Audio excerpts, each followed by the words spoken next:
barrio de Asunción, gente viene, gente va, ya está llamando el tambor, la galopa va a empezar. 3 de febrero llegó y el patrón, señor San Blas, ameniza la función, la banda de Trinidad.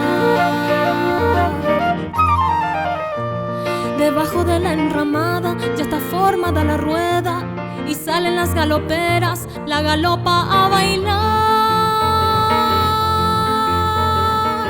luciendo el kiwaveras, arcillos de 3 pendientes, anillos de terramales y el rosario de coral.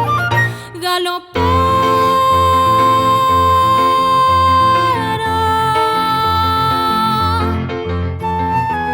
baila tu danza hechicera.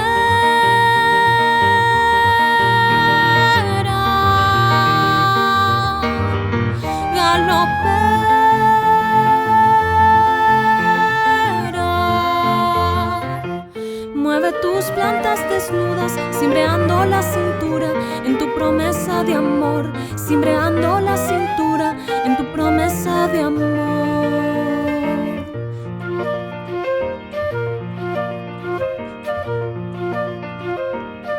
La morena galopera de la estirpe indolatina luce 2 trenzas floridas y viste tipo Illeguá. Sobre su cabeza erguida llevan cántaro nativo, agua para el peregrino, la hermosa Mitacuñá. Y así sigue la función, al compás de la galopa suenan alegres las notas estridentes del pistón, mientras se oye el zumbido del bombo y los platillos, va quejándose el trombón y redoblando el tambor. Galopera,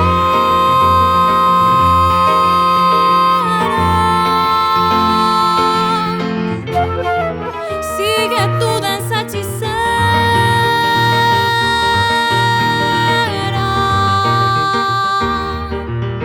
Galopera,